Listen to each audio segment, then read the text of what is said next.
Okay, now determination of molecular mass from RLBP. You know that RLBP, what is RLBP? Relative lowering of vapor pressure. From relative lowering of vapor pressure, we want to determine the molecular mass of solute or molecular mass of solvent. हम यहाँ से determine कर लेंगे determination of molecular mass from RLBP, relative lowering of vapor pressure. In last lecture you have seen that RLBP, what is RLBP? P naught A minus PA upon P naught A is equal to XB. It means relative lowering of vapor pressure is equal to the mole fraction of non-volatile solute. You have already seen in last lecture P naught A minus PA upon P naught A is equal to XB. And you know that XB is equal to NB upon Na plus NB. What is NB? Number of moles of solute, and Na is the number of moles of solvent. Then mole fraction of XB is equal to NB upon Na plus NB. Na plus NB is the total moles of solution and NB is the moles of solute. From this equation we can write here NB upon Na plus NB in place of XB. इसको कर सकते हैं. If Na is greater than NB, it means अगर हमारा solution बहुत ही ज्यादा dilute है और solute की quantity उसमें क्या है, बहुत ही कम है, then we can neglect the NB with comparing to Na. Na से compare करके NB को क्या कर सकते हैं, neglect कर सकते हैं. और अगर NB को neglect कर रहा है, it means solute की जो quantity है बहुत ही minute है. It means हमारा जो solution है वो concentrate ना होकर के completely क्या है, dilute solution है.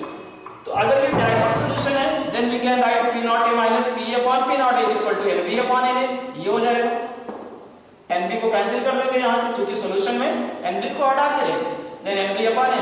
And you know that number of moles is equal to mass of solute is equal to mass of solute upon molar mass of solute. But NB is equal to WB upon MB. We can write here, and Na is equal to WA upon MA. Mass of solvent, molar mass of solvent. Here mass of solute, molar mass of solute.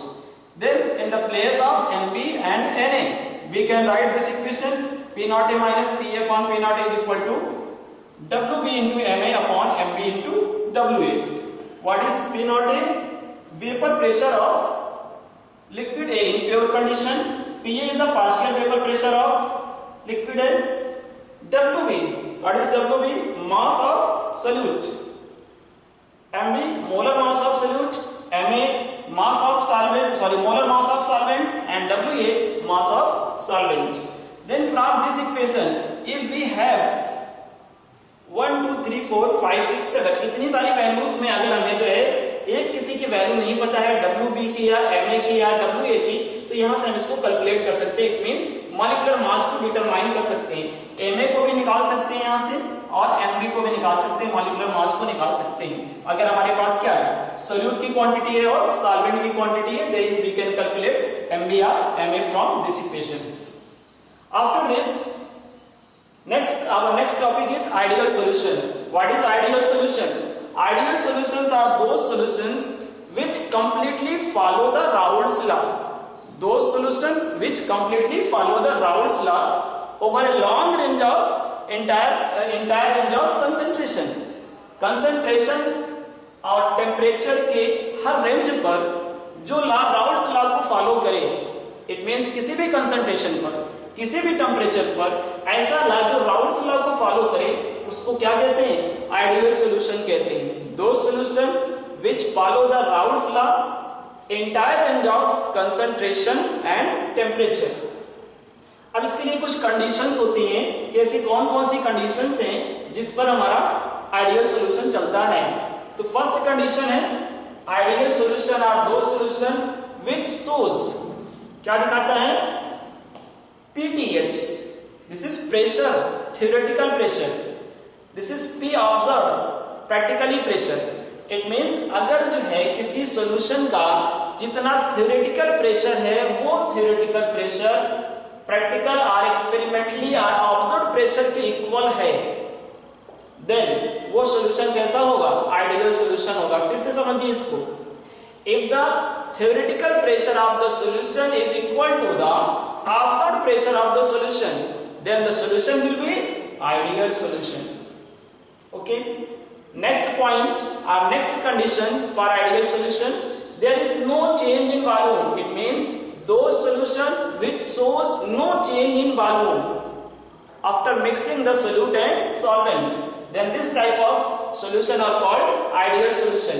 For this condition we can write here delta V mixing is equal to 0. What is delta V mixing?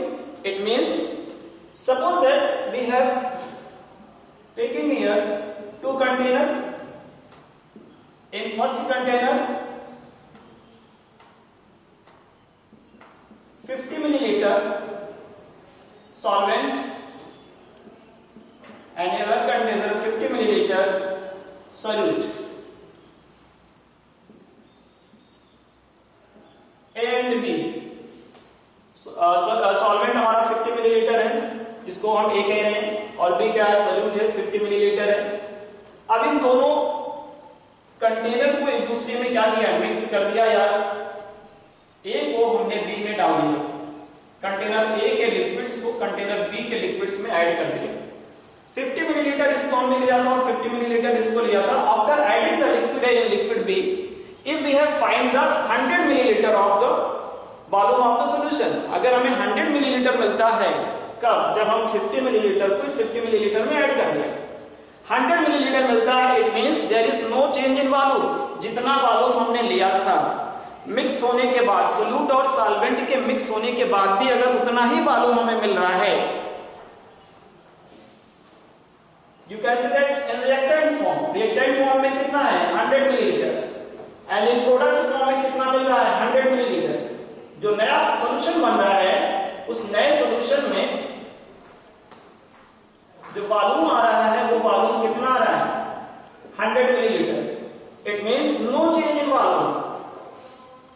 After mixing the solute and solvent there is no change in volume.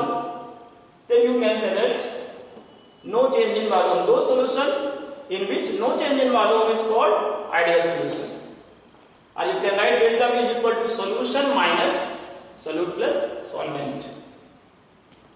Third important condition, very very important condition for ideal solution. Here the intermolecular forces between A and B are equal to the A and B. It means आपने liquid A को लिया, liquid A में जो molecules थे उनके बीच का जो force था वो क्या था, A टाइप का था. लिक्विड B को लिया है आपने, लिक्विड B के बीच जो मॉलिक्यूलर फोर्स था वो BB टाइप का था. अब लिक्विड A और लिक्विड B को आपने ऐड किया, तो जिस टाइप का फोर्स इसके बीच था, जिस टाइप का फोर्स इसके बीच था, आफ्टर एडिंग दीज कंपोनेंट्स और these liquids you have find to AB type. A और B में मिलाने के बाद क्या मिलेगा, AB टाइप का एक नया कंपोनेंट मिलेगा, और उसके बीच भी जो फोर्स है वो भी इन्हीं के जैसा है. जैसा फोर्स A के बीच है और BB के बीच है, सेम वही फोर्स किसके बीच मिल रहा है, AB के बीच मिल रहा है. अगर हमें सेम फोर्स मिल रहा है AB के बीच, then we can say that the intermolecular forces between A and BB are equal to the AB.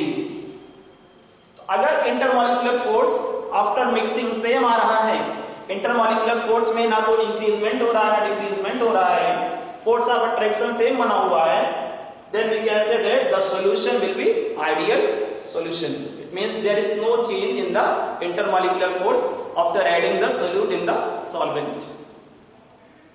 This is example, ethanol and methanol. Our liquid A is a ethanol, suppose it, and liquid B is a methanol. A and B. अब हम A and B को mix कर रहे हैं, just like ethanol और methanol को mix कर रहे हैं. तो इथेनॉल और मिथेनॉल को मिक्स होने के बाद जो है, जिस टाइप का फोर्स इथेनॉल के बीच था और मिथेनॉल के बीच था, जिस टाइप का फोर्स, वही फोर्स नया क्रिएट होगा किसके बीच, इथेनॉल और मिथेनॉल के बीच. इट मींस कोई नया फोर्स नहीं बनेगा, सेम फोर्स बना रहेगा. This is the third important condition.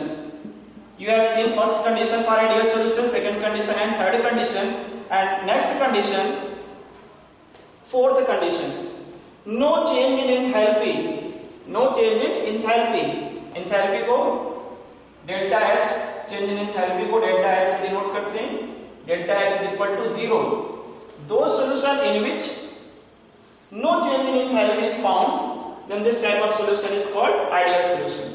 Suppose that ये हमारा लिक्विड A है और ये लिक्विड B है। अभी ये सेपरेट है दोनों एक दूसरे से। अब लिक्विड A और लिक्विड B एक दूसरे से रिएक्ट कब करेंगे? जब दोनों के फोर्स ये ब्रेक हो जाएंगे। A के बीच जो फोर्स है और BB के बीच जो फोर्स है, जब ये ब्रेक हो जाएंगे तब जाकर के क्या बन जाएगा, एक नया फोर्स क्रिएट हो जाएगा। वो क्या हो जाएगा, AB हो जाएगा। अब देखिए, अब ये हमारा रिएक्टेंट है and you know that during the reaction the force which is present between reactant molecules breaks down. पहले फोर्स क्या होता है, ब्रेक होता है, और फोर्स को ब्रेक करने के लिए हमें क्या देनी पड़ती है, एनर्जी देनी पड़ती है इस बॉन्ड को तोड़ने के लिए, क्योंकि ये तभी इससे रिएक्ट करेगा जब ये बॉन्ड क्या हो जाएगी, ब्रेक हो जाएगी, तब ए किससे रिएक्ट कर जाएगा, बी से। तो AB से रिएक्शन के लिए इसके बॉन्ड को क्या करना पड़ेगा, ब्रेक करना पड़ेगा, तो एनर्जी सप्लाई करनी पड़ेगी। सपोज दैट हम 10 जूल एनर्जी इसको दे रहे हैं, किसको, लिक्विड A को, और 10 जूल एनर्जी किसको दे रहे हैं, लिक्विड B को दे रहे हैं।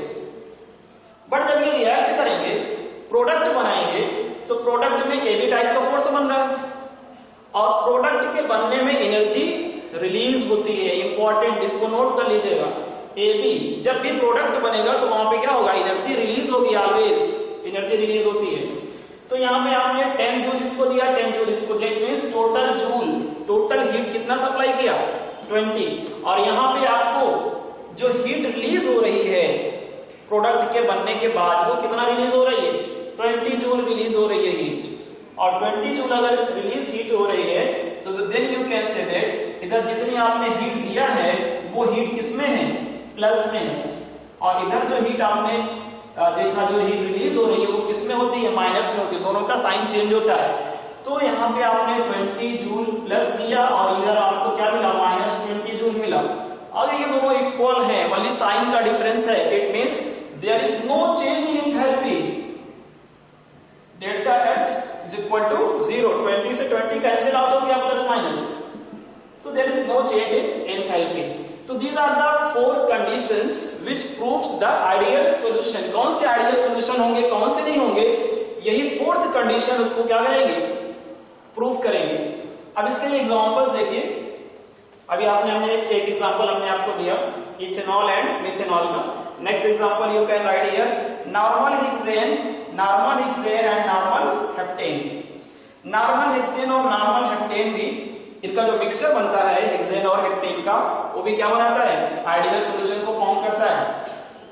बेंजीन और टॉल्यूइन, बेंजीन और टॉल्यूइन का जो मिक्सचर होता है वो भी आइडियल सॉल्यूशन को फॉलो करता है। इट मींस इस 4th कंडीशन को ये कंपोनेंट्स इन ये मिक्सचर्स फॉलो करते हैं। इट मींस ये क्या बनाते हैं, आइडियल सॉल्यूशन को फॉर्म करते हैं। ओके, इसका स्क्रीनशॉट ले लीजिए।